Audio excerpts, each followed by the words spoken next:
Drodzy Państwo, witam ponownie w naszym gorącym studio. Już kolejny gość, a jest nim pan prezes Janusz Korwin-Mikke. Witam pana. Witam wszystkich i pana przede wszystkim.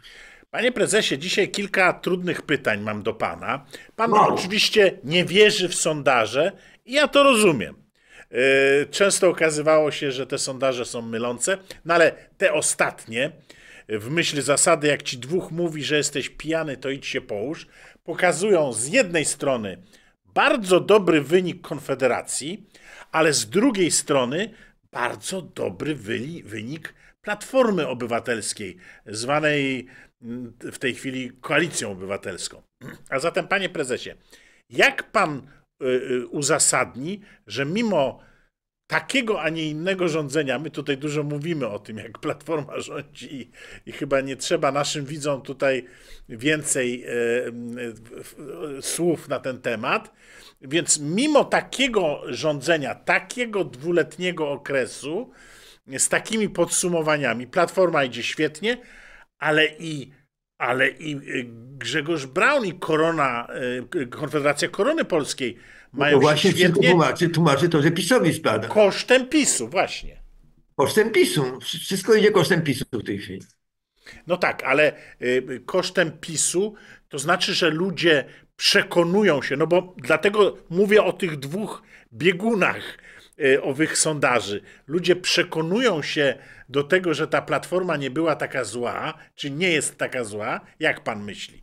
No bo mimo tej całej propagandy lewicowej, mimo Nowackiej, prawda, mimo zarzucenia polskich wielkich inwestycji, mimo markowania w wielu przestrzeniach polityki zamiast jej robienia, no to ciągle Platforma idzie w górę, zaraz będzie miała 40% i Nie, cały bez czas kosztem przesady. PiSu, panie prezesie? Bez przesady. Natomiast ja nawet nagrałem dzisiaj, jak pan zobaczy na moim Twitterze, że prawica się nie będzie mogła działać, jeżeli nie zniszczymy PiS-u. PiS trzeba zniszczyć. PiS jest partią centrolewicową, a nie prawicową i został powołany przez generała Kiszczaka, podobnie jak PO, zresztą SLD i PSL, prawda, po to, żeby utrwalić ten system już tak do końca świata, przynajmniej III Rzeczypospolitej. I dopóki nie zniszczymy PiS-u, nie będzie w Polsce prawicy, bo PiS robi politykę lewicową jak najbardziej, prawda? Wszystkie zasiłki i tak dalej, to wszystko jest lewica klasyczna i taki lewicowy konserwatyzm, tak to można nazwać. No ale ja wcale nie chcę konserwować lewicy, prawda? Tylko chcę dokonać zasadniczej zmiany. I jedyne partie prawicowe to jest kolega Braun i ja, jedyne partie centroprawicowe to jest Mencen i Bosak, prawda? A reszta to jest tam jakieś centrum, które właściwie już zniknęło, czyli PSL i Polska 2050, prawda? I na lewo od nich jest w tej chwili PiS, no. No ale jak to jest? Jak pan to rozumie? Bo z jednej strony PiS próbuje pójść na prawo w taki oto sposób, że namaszcza pan prezes Kaczyński pana Przemysława Czarnka, który jest To jest na dobrze prawo? postrzegany po prawej stronie, prawda? No, jeśli ktokolwiek, no to właśnie pan były minister Przemysław Czarnek ma dobrą prasę po prawej stronie, prawda? To nie u mnie. Przepraszam bardzo, A, jak pan Czesław Czarnek został ministrem edukacji, poszedłem do niego, rozmawiałem z człowiekiem, wydawało mi się, że rozmawiam jak z człowiekiem, a okazało się, że on po prostu nic nie zrobił w edukacji. Nie zlikwidował nawet najprostszej rzeczy, mianowicie nie zlikwidował koedukacji, która jest najgorszą rzeczą w edukacji w tej chwili, prawda? Jedyne, co zrobił, to zwiększył wpływy Kościoła katolickiego, ale to wcale nie znaczy, że to jest prawica. W Kościele katolickim wpływy lewicowe są bodaj silniejsze niż prawicowe, także to nie ma nic wspólnego z prawicą. no tak, ale jednak mówię tylko o famie. Nie, porzućmy na chwilę sprawy konkretów, skupmy Skończmy z się na tą wizerunku, famą. prawda? A z Jak ja drugiej mówię na tym strony, Twitterze, musimy rozbić ten mit. Musimy rozbić mit, że PiS jest prawicą. To nie jest żadna prawica, to jest agentura generała Kiszczaka po to, żeby nigdy prawica w Polsce nie powstała. no właśnie, bo cały ten kongres PiS, który obserwowaliśmy w miniony weekend, on potwierdzał Po pierwsze, no te wszystkie kierunki lewicowe, które to właśnie PiS zainicjował, czyli tak naprawdę no nie odcinali się jakoś radykalnie ani od Zielonego Ładu, ani od takiej polityki proeuropejskiej. Właściwie cała konstatacja, podsumowanie tego kongresu to jest wszystko było w porządku za naszych czasów i tylko tyle, żebyście nam na nowo dali władzę. Prawda? Więc, tak, no to jest, te obie partie się tak naprawdę niczym nie różnią poza stosunkiem do Kościoła, co powtarzam, nie jest wcale lewicowe czy prawicowe. I poza tym się niczym nie różnią. To jest założenie okrągłego stołu brzmiało: raz rządzicie my, raz wy, raz my, raz wy, raz my, raz wy, prawda? Niezależnie od tego, kto wygrywa, idziemy do Unii Europejskiej, budujemy eurosocjalizm, ale uwaga, jest jedna ważna sprawa. Walka o pieniądze. Ten, kto wygrywa pieniądze, wygrywa wybory, bierze kasę. Także to nie jest fikcja, tylko to walka o pieniądze jest prawdziwa. Natomiast nie zależy od tego, kto by nie wygrał, to i tak jest robione to samo, ten sam Zielony Ład, to samo wszystko pewno, nic się nie zmieniło. Także Panie prezesie, pan jest idealistą i ja pana bardzo za to szanuję. Ale czy widzi pan taką możliwość, żeby podzielona prawica, mówię tutaj o Konfederacji i Konfederacji Korony Polskiej, bez jakiegoś porozumienia z PiS-em przejęła władzę? Bo czy realnie jest to możliwe? Jednak partie mają określone budżety, określone korzenie, określone wpływy w dużej części społeczeństwa poprzez media, które kontrolują. I teraz, czy wyobraża sobie pan taką możliwość, że mógłby powstać rząd koalicji, na przykład Konfederacji Korony Polskiej i Konfederacji bez PiS-u? możliwe, no, jeżeli PiS się będzie obsuwał dalej. No, zależy, w momencie, kiedy Konfederacja przeskoczy PiS, nagle bardzo wiele ludzi na prawicy powie: aha, to w takim razie jedyna szansa pokonania to jest Konfederacja, i opuszczą PiS, bo bardzo wiele ludzi głosuje na PiS tylko dlatego, że nienawidzą PO. To prawda. Czyli uważa pan, że jest możliwą taka marginalizacja PiS-u, no ile by to musiało być? Z 10%, żeby mieli, prawda? Żeby No, to, przepraszam, żeby coś, to prawica nadawała ton przyszłemu rządowi. tak, i jeszcze raz mówię, no musimy ożywić partię Korwin, która tak nic nie robiła, bo byłem trochę, że tak powiem, nie w formie. Brown tutaj idzie w górę, bardzo dobrze, bardzo dobrze. No i centroprawica jeszcze jest, bo no powiedzmy jasno, ludzie na taką skrajną prawicę jak ja czy Brown, to niekoniecznie zagłosują, prawda, bo to jest skrajność. Ale istnieje centroprawica i to już byłoby coś, to już byłoby coś. Gdyby zamiast PiS-u była Konfederacja, to bardzo dobrze. Ja bardzo pana przepraszam znowu, bo spóźnione, ale chcę panu złożyć życzenia urodzinowe i składam je, ale przy okazji też pytam, życząc panu 200 lat życia w zdrowiu, ale też pytam pana, no bo był pan uhonorowany bardzo ładnie przez Konfederację Korony Polskiej w związku z urodzinami. Czy pana przyszłość polityczna to niezależny byt, czy jednak da się pan doprosić do Konfederacji Korony Polskiej Nie. i z nimi związać w przyszłości? To znaczy, mnie się wydaje, że z całą pewnością jako dwie partie prawicowe musimy działać i niewykluczone, żadna kombinacja nie jest jej wykluczona. Wszystko zależy, co się będzie działo. Mamy się do wyboru 2 lata, prawda? To się może dziać bardzo dużo i trudno mówić, co się będzie działo. Ale będzie pan im odbierał trochę. No niekoniecznie, bo ja mam własny elektorat. Ludzie, którzy głosują na mnie, to nie są ludzie, którzy popierają Kościół katolicki, prawda? Koniecznie. Jest bardzo wiele ludzi na prawicy, którzy, ja panu powiem więcej, mnie na przykład Kościół katolicki bardzo przeszkadza w walce z LGBT. Jeżeli tylko Kościół katolicki coś ogłosi anty-LGBT, to od razu dziesiątki tysięcy młodych ludzi zaczynają udawać, że są homoseksualistami, żeby na złość zrobić tym cholernym klechom. No niestety, Kościół katolicki nie ma wśród młodzieży dobrej prasy. Tak to jasno określę. Prawda? Czyli pan Także przekaz swój adresuje przede wszystkim, z tego wnoszę, do młodzieży. do młodzieży, tak. No, to jest wyraźna różnica. Nasi wyborcy są z reguły góra 35 lat. A wyborcy kolegi Brauna to są od 30 w górę. To jest zupełnie inny elektorat.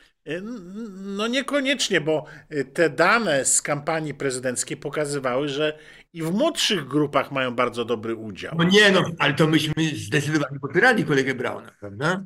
Aha, w tym sensie, że...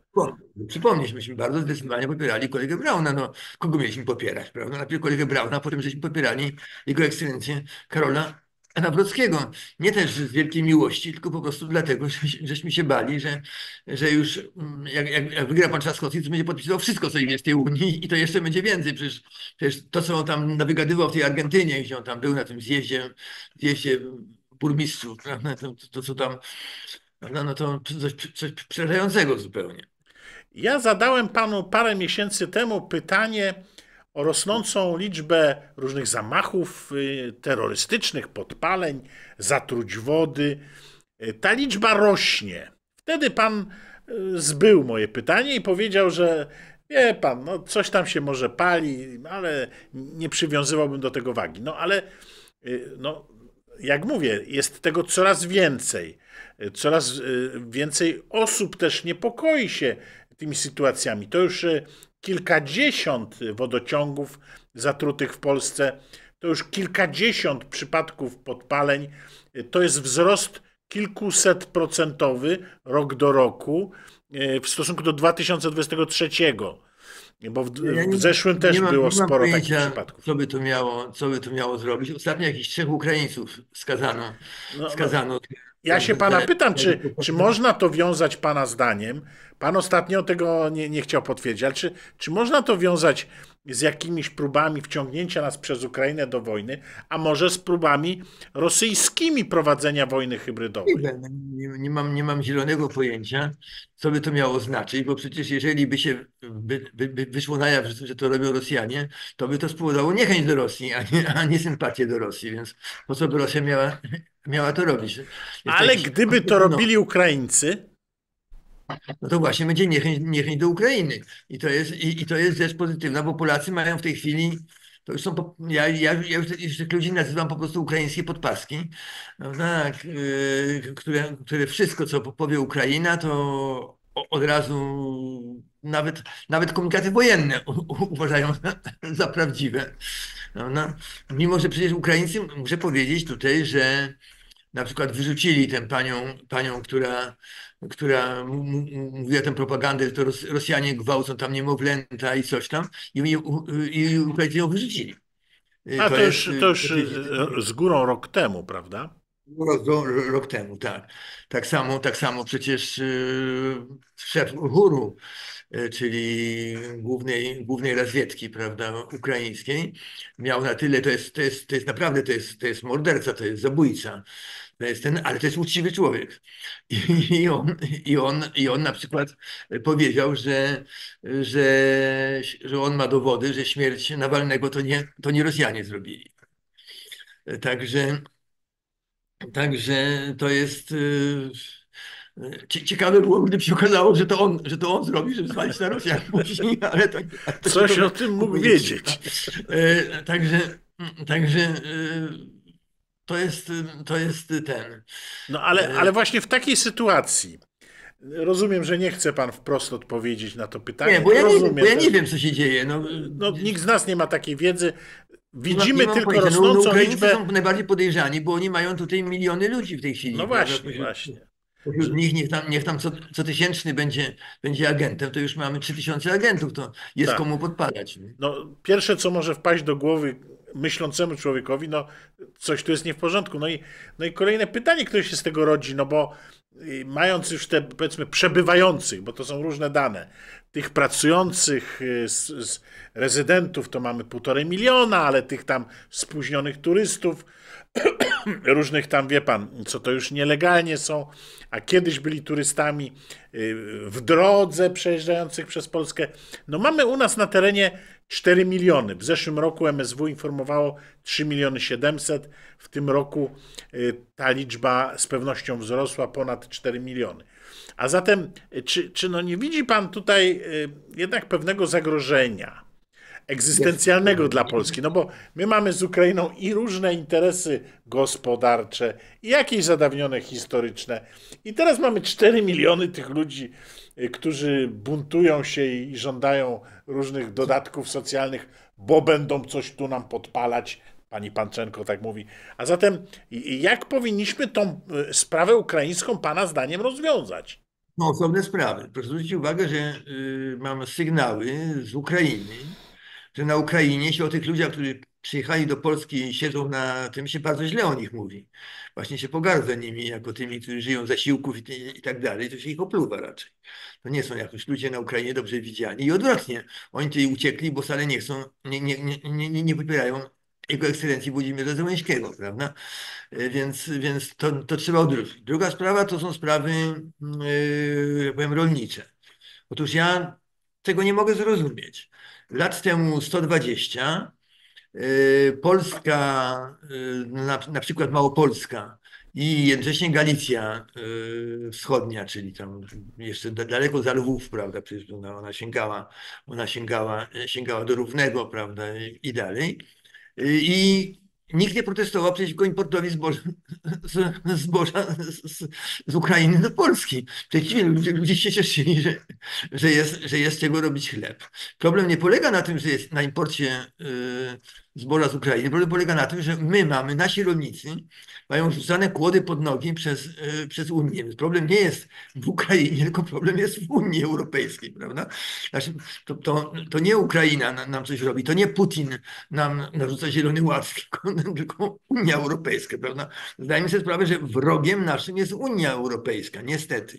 I to trzeba jasno powiedzieć. To jest nasz wróg. Notabene on jest wrogiem wszystkich państw, Niemców również. Niemcom też przecież każą zamykać. No właśnie ostatnio wysadzano chłodnie elektrowni atomowej zamkniętej 3 lata temu, prawda? Niemcom się każe zamykać kopalnie węgla. Prawda? Tam siedzą wariaci w tej Unii, to są normalnie wariaci.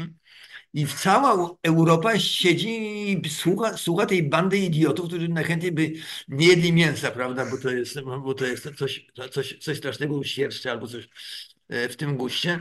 W tym guście siedzieli w jakichś tam tych lockdownach z powodu, jak nie COVID-u, to czegoś innego. Prawda? To są po prostu wariaci, trzeba to powiedzieć jasno. To jest lewicowość posunięta do takiego stopnia, że to jest po prostu choroba psychiczna. Ale czy nie wierzy pan w związku z tym w hegemonię niemiecką, niemiecko-francuską w Unii Europejskiej, nad Unią Europejską i że to jednak interesy narodowe Niemiec mają tutaj dużo wspólnego z polityką europejską? Może i mają, ale na razie Niemcy na tym dostają w tyłek i to w sposób straszny. No ale na Mercosur Niemcy nie dostaną. Wręcz przeciwnie, to jest dla nich korzyść.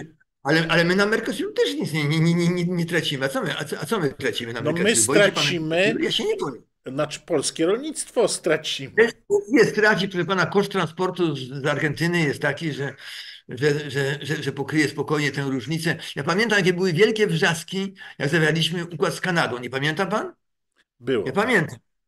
Była to tajemnica wielka, byłem w Unii, nie chciałem nam pokazać tych, bo to jest tajne, bo to wszystko pokazano, ale nie wolno było wnosić z sobą żadnych notatek, aparatu fotograficznego, telefon mi odebrano, nie wolno było robić notatek, dano specjalny papier, na którym nie dawało się kopiować, proszę pana. Taka była tajemnica, że wszyscy się boją tego układu. No i co, zrobiliśmy układ z Kanadą i co się dzieje? Czy chociaż się pojawił syrop klonowy w sklepach u nas? Nie, nic się kompletnie nie stało. I tak samo się nic nie stanie z powodu układu z Mercosur. Jest to po prostu wrzask zupełnie. Nawiasem mówiąc, wyszło na jaw, bo pan Merz tutaj, kanclerz Niemiec, powiedział, że wszystkie kraje głosowały za Mercosur, co do jednej, czyli również nasz rząd też głosował za Mercosur. No tak, ale ciągle nie przekonuje mnie pan, no bo jednak wie pan, tam produkcja na przykład tych słynnych argentyńskich steków, wołowiny jest bardzo tania. Tam się miliony sztuk bydła wyprowadza na pampasy, a później zgania i po, że tak powiem, zaszlachtowaniu zamrożone statkami w 2 tygodnie dowozi Tak, do Europy. to 2 tygodnie Nie, wynajęcie statku panie to jest... prezesie, to nie musi być, tak jak pan mówi, droższe niż u nas. To wręcz myślę sobie, że to naprawdę może być bardzo No, konkurencyjna i pod względem różnych norm o, zupełnie inna żywność. no to ja, przepraszam bardzo, marzyłem cały czas, żeby pojechać do Argentyny i jeść argentyńskie steki, więc nie będę się martwił, bo dla mnie jest ważny interes, to jest zawsze podstawowa różnica między prawicą a lewicą. Lewica mówi o dobrzu, o interesie człowieka pracy, a my mówimy o interesie konsumenta.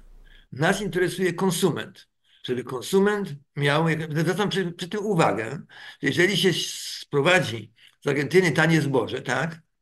Tanią paszę sprowadzi się, no to polski rolnik będzie taniej hodował bydło, prawda?